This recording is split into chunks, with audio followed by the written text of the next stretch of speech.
Hi, everyone. Welcome to CCW Disrupt. We're going to have another great panel with us today. And I think it's very fair to say that a lot of us are really been focusing in on our digital touch points and that really how that digital channels and experience are so important as part of our customer experience journeys.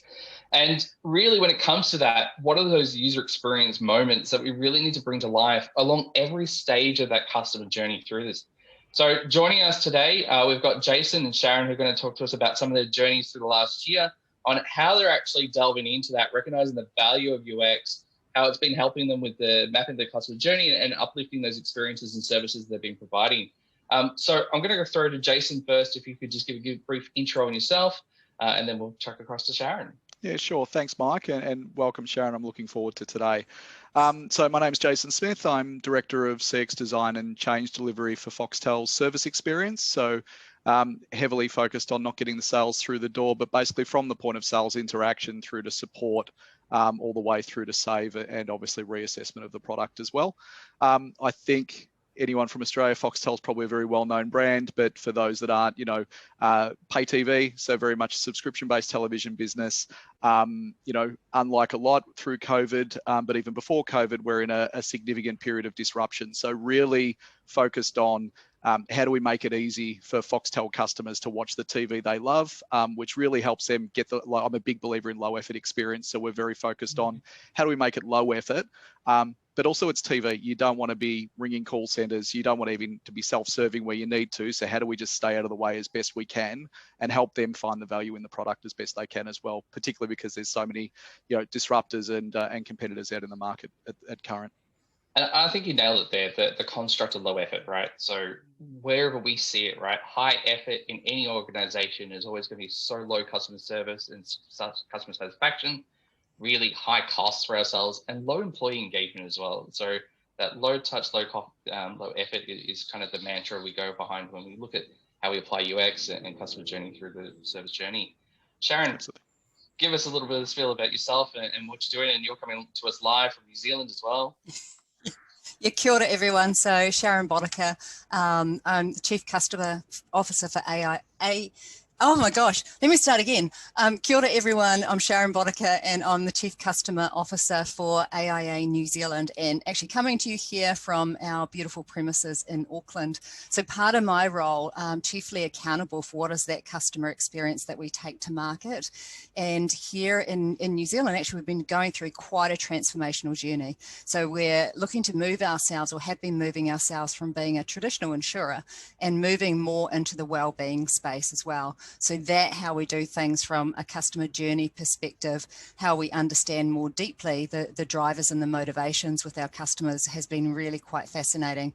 And it's really cool to be able to differentiate ourselves in that space. So I think this is going to be, I'm looking forward to this panel and the good conversation and hearing more from both Jason and Michael as well.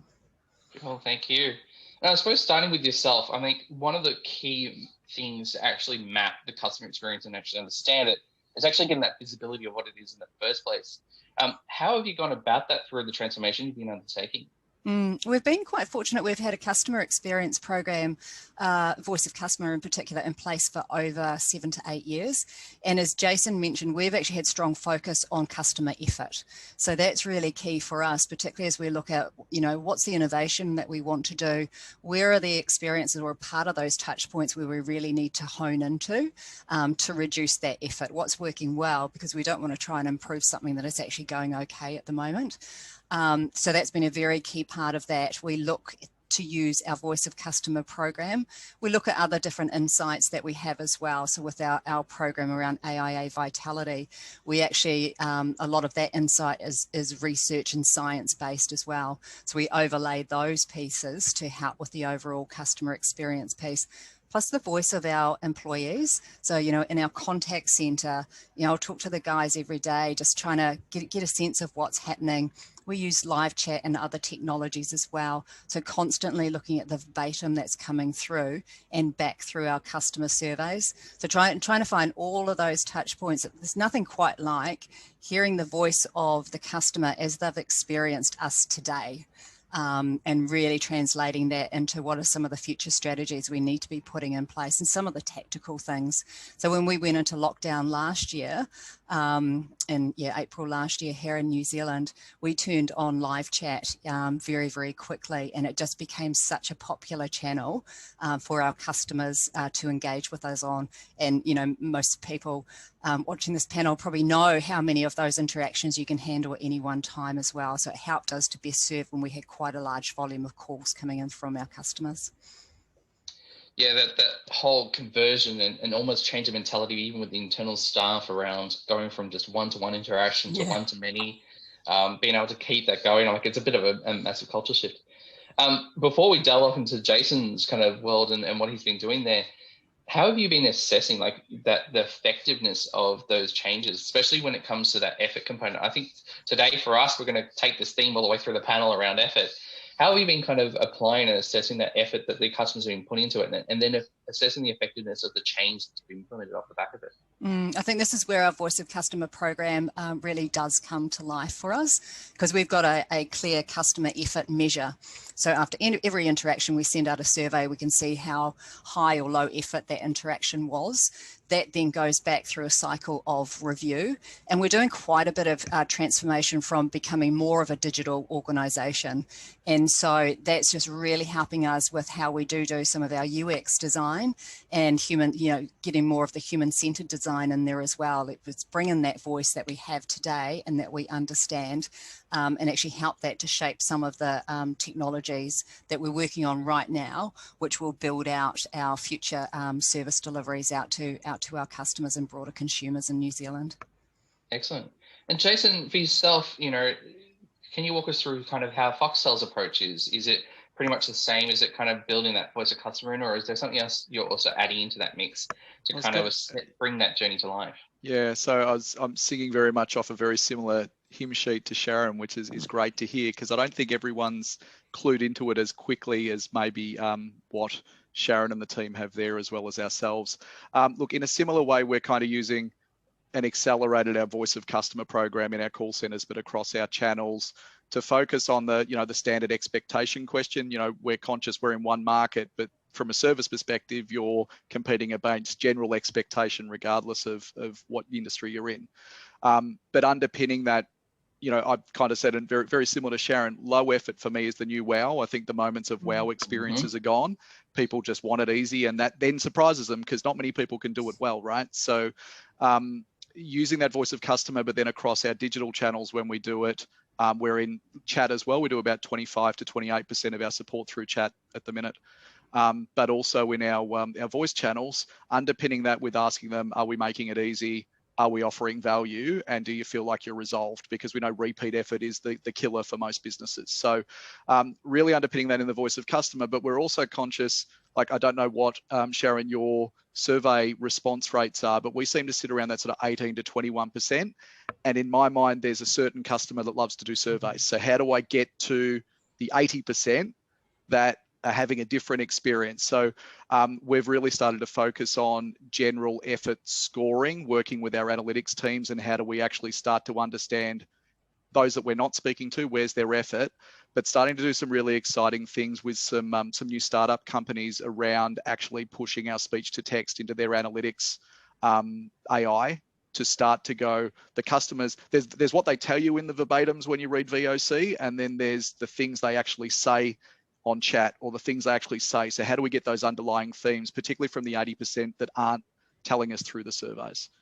We also do customer panels as well. So obviously the other thing for me is that we have a sort of a managed panel of 500 customers that we talk to at any given point in time. And I think that the value that we see in there is that depth of getting the why that sits behind the verbatims, because sometimes that doesn't come through. So really being able to test new ideas with them, understand when you feel this way and when we don't meet expectations, what is the underpinning things in the journeys that we're seeing there. So we're kind of hitting it from a little bit of design thinking, a little bit of standard VOC, and then starting to bring some analytics over the top. Excellent. Myself personally, this has been a huge passion of mine, being a bad panel moderator now by adding in my own tales and stories. But one of the things I've been working on building on is actually an effort maturity score. So especially being able to assess that lens of the service from end to end, and actually all those people who are involved in it, both the employees, partners, customers, etc., and building that effort relationship in there. And I think something that I'm still tweaking and tuning and growing, but I'm starting to see that ability for us to then be able to express how the services are, how they're ranking, where do we need to take them, really starts to help everyone get in tune with why it matters and important, and kind of get that significant change in organizations. I think, Sharon, you nailed it before when you already started talking about having the voice of employee and being such an important part of the journey. How heavy is it weighted when it comes to the decisions you guys make in terms of the changes and underlying structures of what you're building? Yeah, it's interesting getting how to get that balance right. So there are a lot of great ideas that our contact center have because they're talking to the team constantly, and we haven't done it in a while. But one of the things sort of before COVID hit was trying to get our executive team to come and sit into the contact center, so that then that actually gives them, you know, they truly understand what it's like to work in a contact center, the type of inquiries that are coming through. And so that when we're bringing through more of that voice of the pain points from the employee's perspective, they really do get it.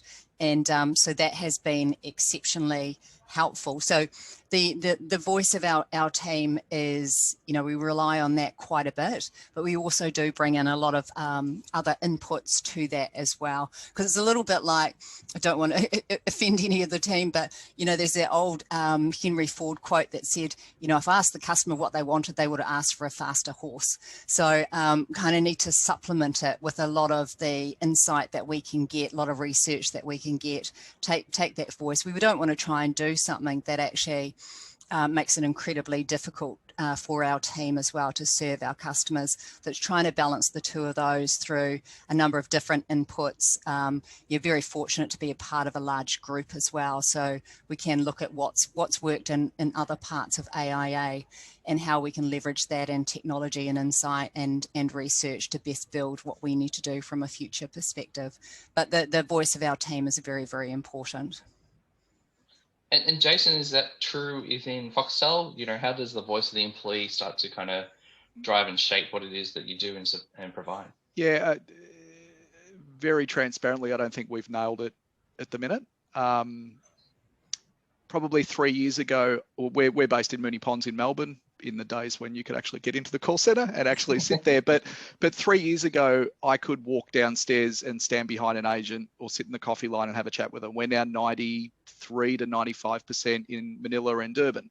And the opportunity to do that now is gone, particularly with the travel gone. We've toyed with some ways of doing things. We've set up what we called innovation teams. So we would have one of our service teams frontline in Manila and one of our service teams in Durban that we would meet with them on a monthly basis. We would prototype new processes with them, but it is kind of difficult, without being disparaging, that you kind of don't know what you don't know. You're very restricted to what I can do in the call centers. And sometimes you'd have to sift through the idea or the problem that was one call in 1 week to really find the gold and the themes that come through. So what we're trying to do, and we've got quite a sizable service transformation from the processes and tools that we'll be doing over the next 18 months, I've probably found the best way to get the voice of the agent in there is to put new ways of thinking and working in front of them for them to really stress test, will it work in the cold heart of the front line, rather than trying to pick out from them where's the gold that they've got. So really de-risking what we're planning on doing with some, you know, sometimes I can be very left field and this is surely going to work, but then when you hear from them why, and the commissions and the performance basis that goes with it, and the what happens in there, particularly when you don't know their environment, just really stress testing and de-risking some of those ideas I've found is the best value. I've also found that they feel then they've got the context to understand what we're trying to do, rather than the reverse of telling us things that probably in their mind make perfect sense, but just strategically or commercially or even technology constraint wise just aren't possible. Yeah, I think you nailed something earlier as well, which is some of the risks that we have sometimes with voice of employee, right? Yep. And that is where they like to tell us the one thing that throws them off their game. And that kind of one moment that they'll have, it might happen once a week, once a month, probably more likely once a month, but something that they're just not used to. And when that occurs, that is the biggest problem in their mind. And that is the biggest thing to solve, but it's not actually the volume. It's not where all the day-to-day interactions are.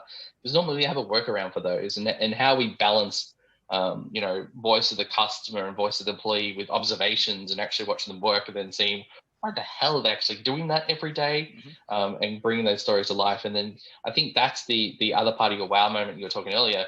Something that removal of effort, that removal of work instructions and everything they used to go through, something you're delighting your employees as well as they provide the customer experience. One of the big things that everyone is talking through at the moment, I think as well, when it comes to the contact centers and the service and everything else, is how we're leveraging technologies like AI and other things, and how that actually start to connect into the user experience, especially when we're still talking about providing service, and an aspect of service is still human to human at times.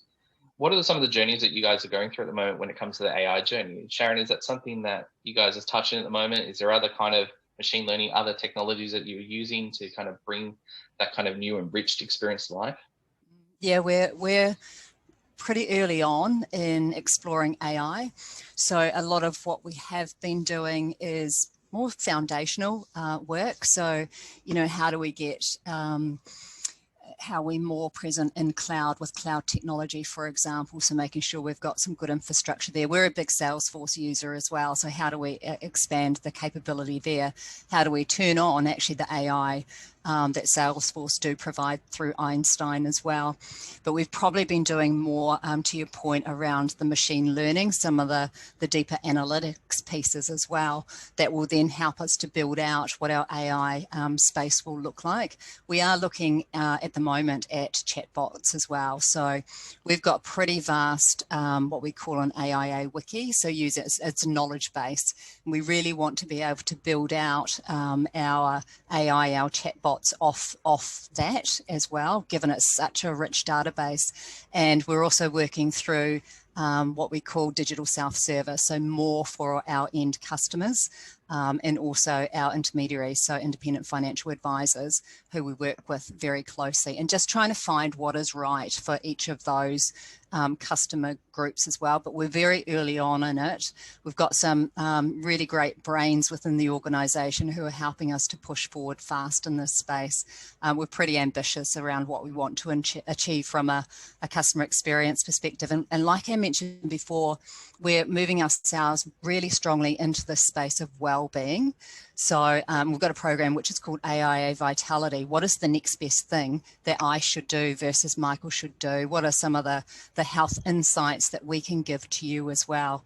And so leverage a lot of that data, deep data science and insight, to help us to drive our business forward in a really effective and efficient way, and help at the contact center team so that, insurance, like a lot of industries, it's exceptionally complex. We have contracts that date back to, I think the oldest one on our books about 1921. So it's how do we continue to serve all customers throughout their lifespan as well, and demonstrate that we know them well. So we're early on in AI, very early on in that space. And I think for an industry, when it comes to health and health insurance, it's such a personal journey about, what it is and about me and the complexities of it. I myself had done a stint of my time in health insurance, trying to work at personalization there, and I can definitely understand how much fun you're going through right now.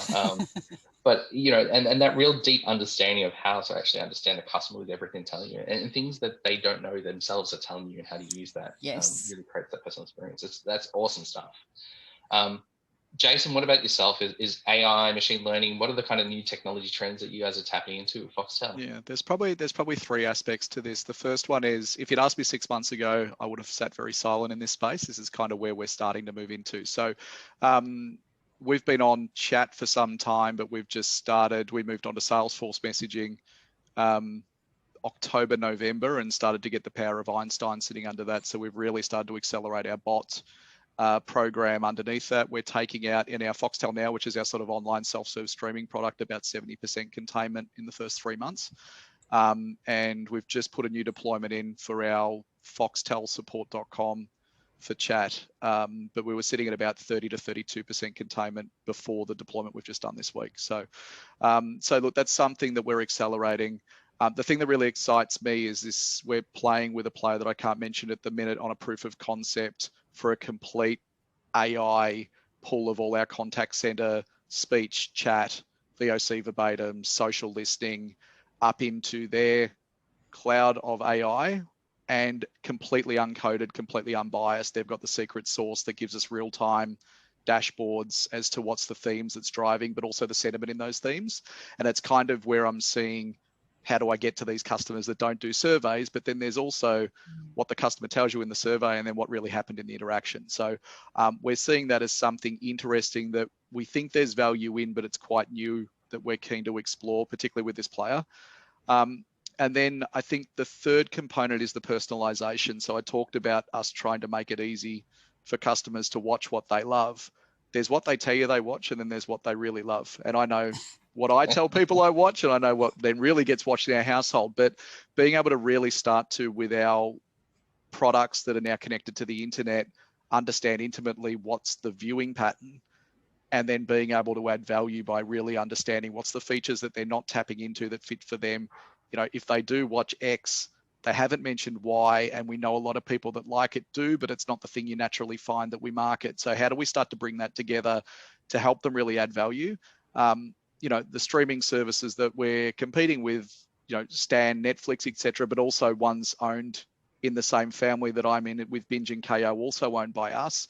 I want to turn, when we have a conversation with a customer, as our advantage. I don't want to drive them, but when they do happen, you can't do that with Netflix. You can't hold a conversation with someone that loves TV to tell you what to find. So I don't want to drive the cost in, but every opportunity we get to interact with those customers, I want to help them find the value. So they're probably the three key areas that, truthfully, we've just started exploring, but we will heavily accelerate over the next 12 months. Jason, I used to look after the online side of Big Pond Movies DVD when we used to send that stuff out in the mail. There we go. And that personalization and watch the links of what people would tell you they're watching and the links into what they would drift into, I found absolutely fascinating. It was really powerful stuff, as you said, you know, creating that AI link and that power to do there. And I think the other thing that you're talking about there around using those verbatims and everything else, I mean, one of the flaws that we tend to see when we think about the customer experience and user experience with chat is the loss of emotion. You know, it's hard to read some of the emotion sometimes with words, and the power of these new engines is the ability for it to actually work out that, not just that kind of themes and technology or sort of themes they're talking about, but also the almost emotional intent behind the customer as they're putting those words in and giving those insights and power, which then means we can actually start to provide, you know, a little bit more, even more nuance into the way we respond. So that's really exciting stuff to see as that kind of develops further. I suppose the critical thing that everyone, when they start to go on these journeys, you know, everyone sort of sits there, they can Google journey maps, they can Google this kind of experience type stuff. You know, what have been the magic sauce? What are the secret that you want to share with everyone around how you actually started to get on this journey? What were the kind of people that you needed to get involved? That kind of was there a change in environment and thinking? You know, what was it that helped you kind of get that spark and run? So Jason, I might start with you on that one, but you know, I think that's the thing that everyone's really keen to, that when they want to start this journey, what do I need to help me, support me through the same sort of experience? I think you need to throw away your ideas of what you think happens in your journeys and make sure you're tapping into the people, internal and external, that can tell you what really happens.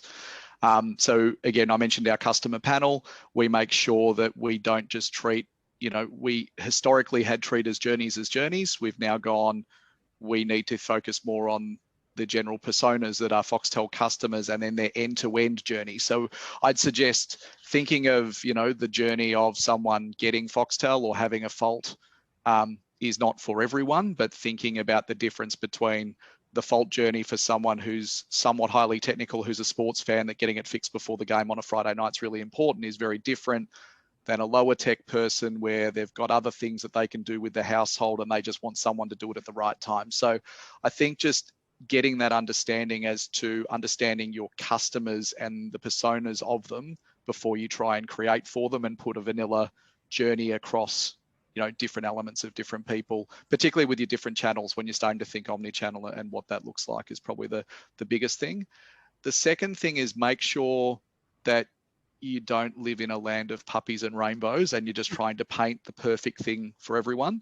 I've seen lots of cases, particularly consulting wise, when they've come in, that you want to make the picture look as great as possible, and the picture doesn't really tell the true story. So, you know, it's about telling a story, the journey maps, but it's also having it in a depth of it's a piece of business asset that's going to help you drive things. It's not just a pretty picture. And I think sometimes people can get caught up on what it looks like, not the story or the purpose that it has as well. They're probably the two key things. And I'd also suggest anyone that's done journey mapping of their business and thinks they understand it pre-COVID and is still doing the same maps, I would reassess now with customer needs, agent needs, everything that's shifted in the world in the last 12 months, to really rethink assessing, is that really what we're looking for in the journey our customers want to go through? Yeah, and a prime example of that is even the mental change in staff around working in the office, working from home, all sorts of stuff, and what that brings into it, right? So, you know, very good point, especially when we think about our own people and our own staff, how we create that disruption-free environment. We need to have that flexibility in thinking and even do that persona-based approach on our employees themselves, because all of them are going to approach it very differently. Sharon, yourself, you know, with your journey, I mean, it sounds like an amazing one as well. What are those critical skills, people, kind of things that you had to get in place to kind of get that energy and spark going? Yeah, I think, you know, sometimes we're really quick to jump to what's the technology solution. But it's often for us, it has been understanding what is it that we're trying to solve for, or what is it strategically that we're aiming for as well. And building what we've done is used a balance of internal capability and talent, and also supplementing with external. And again, because, you know, we're part of the broader AIA group, there's some fantastic talent and things that are happening in multiple countries as well that we're a part of. So we leverage off that. And, you know, for example, my head of digital was a guy who's grown up in AIA as well. And it's been wonderful to see the insight that he actually brings, having been a part of the organization. I think where you can test and learn as well, reach out to other organizations who, I know some other organizations who have started down this, and they've probably started with the technology first, and then they've had to unwind or restart again.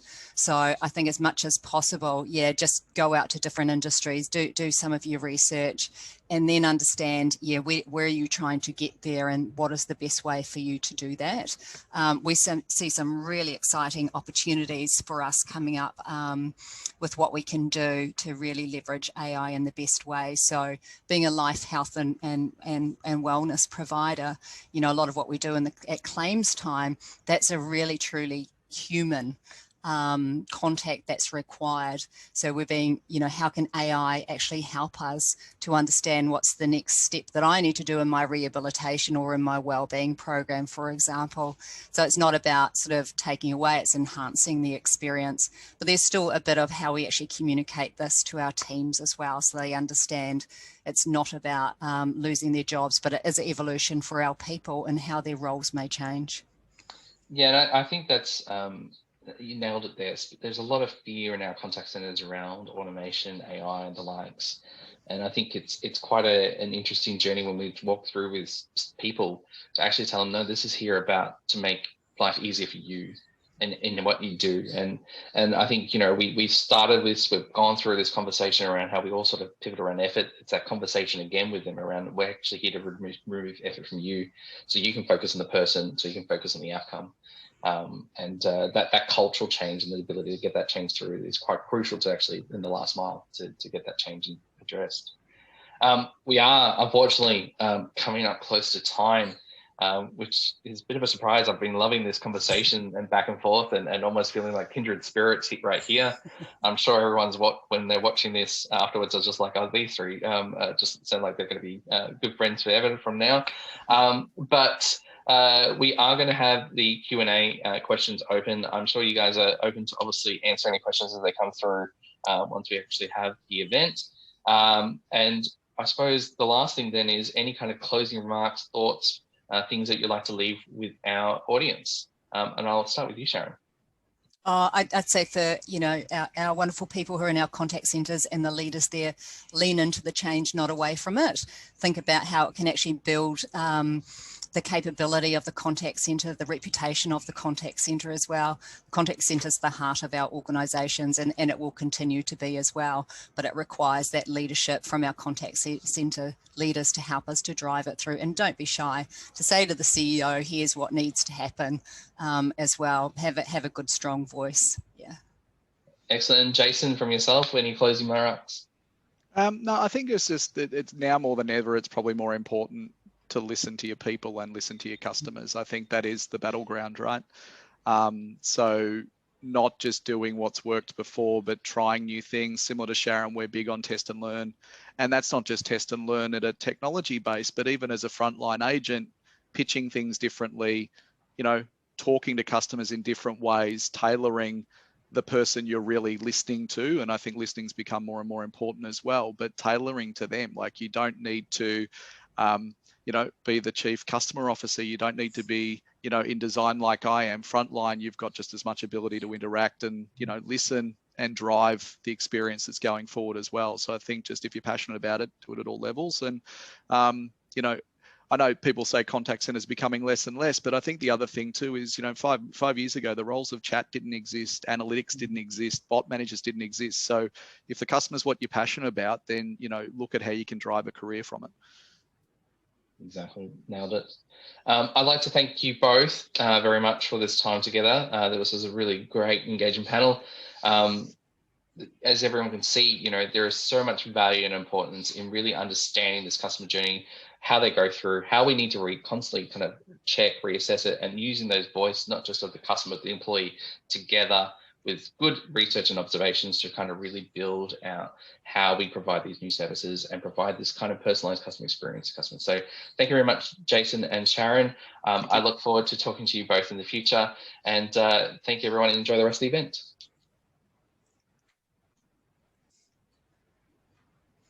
Thanks for that. That was awesome. And that was so good. Now you say you forgot to record and we have to do it all again. Marianne knows that I never repeat anything twice. Do you know? No, I'll tell you what. Do you know what happened the other day with a panel recording? We just, like, I managed to have some internet error, right? So I saw one person freeze, and I thought, okay, well, that person's frozen, that's an issue. And then I realized it was my fault. A second before my computer shut down and everything, I made someone else co-host. So lucky, because that was a long process, because the international panels, everyone's from the US and Singapore in the works. So it was a long time getting them together. So I got very